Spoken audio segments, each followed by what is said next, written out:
Now let us move on to our next keynote topic for today. And for the same, I would like to introduce our next keynote speaker, Mr. Roopesh Kumar, AR, Senior Partner, APAC and Japan BPO Delivery Leader, IBM, who will be taking us through a session on BPO Reimagined, the shift of AI-powered asset-based operations. With over 25 years of experience as complex project manager, delivery and transformation leader, a recipient of multiple client and industry awards for exceptional service delivery and high-impact process transformations. He is currently a senior partner and delivering leader for IBM's BPO operations across Asia Pacific and Japan, with responsibilities for delivery, people, process, and technology transformation, leading a diverse global team of 20,000 plus finance, HR, banking, and procurement financials, ensuring that they're delivering the benchmark performance globally. He also has deep expertise in setting up complex deals, transition structures, project execution, and being a catalyst for innovation. He has successfully led large-scale digital transformation projects using agile principles, data-driven insights, and automation with minimum business disruption for clients. He has hired, led, and mentored high-caliber cross-functional global teams with best-in-class employee engagement scores. So, ladies and gentlemen, let's all put up our hands together and welcome Mr. Roopesh Kumar with a big round of applause. Okay, good morning. Come on, guys, some life. It's still April. It's still 10:40 in the morning. We can't all be so tired, right? Let's see some energy. So, can we just try and replicate that again? So, round of applause for all of you, actually, not for me. So, why don't we get some energy into the room? It's been a little dull this morning. Awesome. I'm not here to preach about GenAI. I'm not here to talk about pilots, ChatGPT, how we've gone from the POCs to what is happening and stuff like that. I'm here to talk about a real story. And my slides are going to be a little simplistic, but I will try and stick to my 20 minutes because I can see the timer on the clock, timer running here, and I'll try and be on clock this morning. So there's a number up here, a number that we at IBM are extremely proud of, a number that everybody in the market is very keenly observing, and most importantly, something that not just the market, but a lot of the investors and employees are also paying very, very close attention to. So this 6 billion, what does it signify? It simply means we went from 0 to about 6 billion in roughly about 20 months. We had a book of business on GenAI, which was close to nothing when ChatGPT broke onto the scene in late 2022. Now, obviously, like the rest of the world, we had to react, and we reacted in style. And I will walk you through that story, and this story is about how we pivoted and how we are taking our clients and how we are getting them to pivot. And you're going to see some hard numbers, and you're going to see some real stories on how this is actually played out. So, if you have to go from 0 to 6 billion, obviously, you have to take some hard steps. You have to make some crazy investments. And most importantly, you have to believe that it is possible. Because for us, this 6 billion is not the mission, because we see this industry pivoting. We see GenAI changing the world. The prior speakers actually spoke of multiple things, including how we're going to shift software, services, agentic, RPM, RCMs, everything coming together, and how that is going to work. Okay? And this number, by the way, is as of this morning, because as we went to sleep last night, IBM made the earnings announcement, and we all woke up to this number. So that's the first one that I'm going to stress on. Now, just a broad context in terms of how this splits within IBM. We are a tech company, and we are the only tech company with probably one of the largest consulting organizations within a tech company. And now this tech company and the consulting organization is supported by an incredible research arm, because we spend billions and billions of dollars in research, and we consume a lot of that. But in spite of that, 80% of the 6 billion actually comes from the consulting arm in terms of generating the GenAI book of business for us. And the best part, the BPO arm contributes roughly about 900 plus million of this 6 billion as a part of the offerings that we deliver for a lot of our clients, right? I just want you to digest these numbers because BPO is no longer a flux. BPO is no longer about pilots and POCs. When I talk of 925 million of the 6 billion that IBM is calling out as the GenAI book of business, these are real numbers, these are real sales, and these are backed by real customers, okay? So, how did we get here? A lot of us go back in time and say, hey, 22, the world changed and changed for the better, right? Just like the internet era of 2000, the dot-com era, and obviously it took almost 20 years from then to pivot and get here. But if you actually see, we took some time between Q4 of 22 and May of 2023 when we actually came in with our own version of what we think will look good for the world. This is what we actually pivoted to. And by the way, Watson has no connection to Sherlock Holmes. A lot of the clients ask us this question saying, hey, how did you choose the name Watson? Are you a fan of the Sherlock Holmes novels? Do you see a lot of movies, etc.? No, the answer is very simple. This actually goes after our founder, right? Thomas Watson and Thomas Watson Jr. And it's very simple from our perspective to actually name the product after them. And by the way, this is not something that we created in response to ChatGPT because Watson in IBM has existed for more than 20 years and goes all the way back to 2004. So taking that and being a tech company and having AI and AI at scale, for us this pivot was very, very easy. So we responded, and by doing what? We offered an AI platform. We brought in all the data and integrated that into the AI platform, and most importantly, we played to the enterprise and not to the consumers because we are very, very clear. We are not in the B2C space. We are out there to take care of the enterprises. And of course, combined with the hybrid cloud mission that IBM has, it was only natural that we could offer something very quick to our clients, something that was trusted, something that was secure, and something that was ethical, because we made that the foundation of everything that we do in IBM. And obviously, while we did all that, we kept it open source, which means that a lot of the ecosystem could actually come in, support, drive the whole change, and ensure that this gets done in a seamless way. Now, obviously, this is what our clients loved. This is when the market began to take notice and say, hey, here's something different and something that the enterprise will adapt at scale. And that's how that whole pivot going from 0 to about 6 billion in about 20 odd months actually happened to us. But like they say, talk is cheap. You can plan all these things. You can have the grandiose of ideas. You can actually go out there and put all these fancy PowerPoints. You can get the best of speakers. You can get them to sell the vision, etc. But how do you get people to believe that this is something real, this is something that is scalable, and more importantly, this is something that can deliver hard value to all of us? So we said, you know what, why don't we actually try it on ourselves? We're a large organization, 200 plus billion in market cap, 280,000 employees, operate in 150 plus countries, 100 plus years of legacy. If we can do this for ourselves, we can convince anyone else that, you know, it can be done for you as well. Because changing in a startup is a lot more easier, but changing an 100 plus years organization comes with its own set of challenges, with its own set of problems, and obviously with its own resistance, right? So that is where we said, you know what, we will go and do this for ourselves, and we will take IBM as a client zero. And why is this important? It is important because you set some clear missions and say, hey, we will create a flywheel of growth for us as an organization. Yeah, very, very important to do that. Because at the end of the day, like I said, we had a very clear vision from 2020 on how we're going to pivot as an organization. Hybrid cloud was becoming real, how we were integrating organizations, how we were bringing the public and the private clouds together and providing the via media to do that. So it was only natural that any AI and any data and any cloud models that we put in there was going to be easy. Productivity.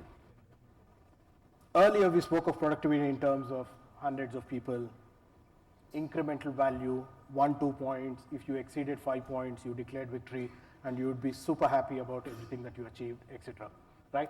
That was no longer going to be sufficient in this era, because if you had to prove to clients this can be done at scale, this can be delivering value, then you had to think big. And we really thought of something big. And I'll come to that in a few moments. And of course, what do you do with all this productivity? because you're not talking of 5, 10 points of productivity, you're now talking of 70, 80, 90 points of productivity. And how do you reinvest all that money into doing more, into growing, and how do you give some of this back to our clients, because our clients obviously have to be the users and the adapters, and how we actually take that forward from there, right? So, how did we manage this? There you go. Some simplistic examples. I deliberately wanted to keep the slides simple, clean, and not complicate the whole thing. We touched every part of the organization. I picked 4 simple examples here. Today, 94% of our HR queries actually gets done through bots, through agentic, and is touchless. So if you look at India as an organization, we are about what, 80 plus thousand people. In my own division, I used to have about 20 plus HR partners supporting different aspects of the HR business. And if I actually look at it across Asia Pacific, that ran into a few hundred. And if you look at it globally, it obviously was a few thousand. So today, if I look at this particular scenario, the HR headcount has been cut down by nearly 60%. The HR operating budgets have been cut down by 40%. And we are using all that money to funnel into better employee experiences, better digital experiences, and making sure that people are able to experience this 24/7 without having to wait on someone to solve for their problems. And I'm going to show you how we test and try this in the organization and how this has become a raging success. Look at IT.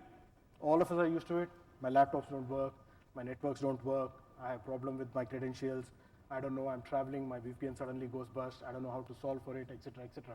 Today, there's no necessity for me to speak to any agent, either in India or in any of the global centers that we used to have people with, because 80% of this is auto-enabled and it goes through seamlessly for our 200,000 plus organization. Just look at the code generation. This is something that we picked as a very, very quick use case. As a tech company, we have thousands and thousands of people coding and writing these codes.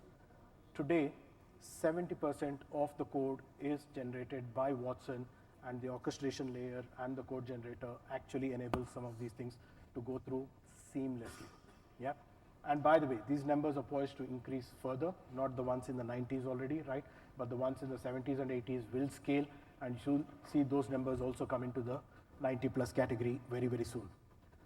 We have a 30,000 plus seller organization. Now, obviously, when you have such a large company presence in so many countries, you will obviously need a lot of people to sell. And seller compensation and incentives part of the compensation is always a nightmare. Anybody who administers this will tell you that manually administering this and putting incremental automation on top of that will yield only so much results. And today, we took this as a challenge, and our people, just like our HR teams, don't have to go running to an incentive stream to solve for their problems. At a click of a button, 24/7, no Saturday, Sundays, no fatigue, no moods, no downtime, nothing. They are able to generate all their queries and have it answered real time in a matter of seconds, right? So these are some real examples from within the IBM world, and something that we have now taken to our clients and said, hey, you know what? We have this, we've tested it, we know it works. Now, if you want to replicate it, we can offer to you, because the hard work has all been done from within IBM. What did we actually end up doing? We set an ambitious mission in 2023 saying, you know what, by doing the IBM Client Zero story, can we take out 3 billion in cost? Because we also went to the street and said, hey, you know what, in 2024, we will deliver 12 billion in free cash flow. And in 2025, we've already made a commitment saying we will deliver 13.5 billion in free cash flow. And by the way, this morning when we were reading the results, we've already delivered 2 billion of that 13.5 billion in free cash flow in just the first quarter alone. So this number is a real number. We took 3 billion as a challenge, and everybody said it's impossible to do, including some of us, because when some of these are set as targets and you need to go deliver, you think it is an impossible task to achieve. But guess what? We didn't even wait till end of 2024 to get these numbers done. We actually got it done almost by the middle of 2024. And that only means the 3 billion number now becomes almost a 5 billion target.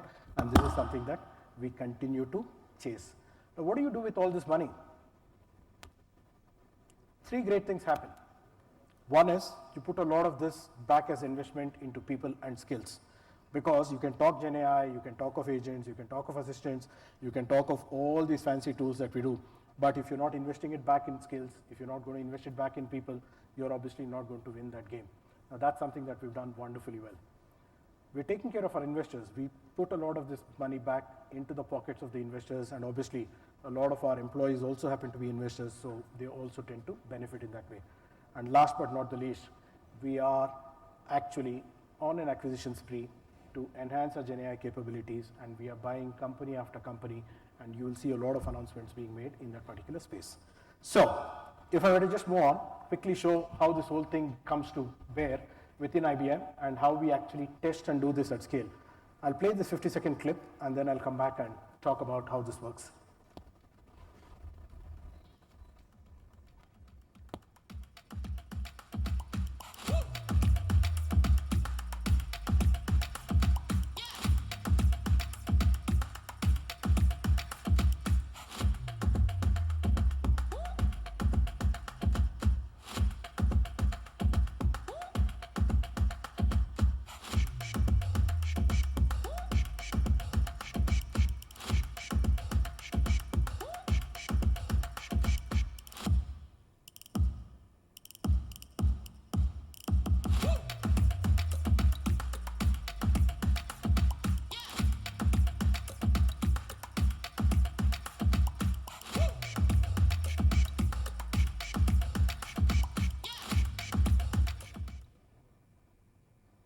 Okay.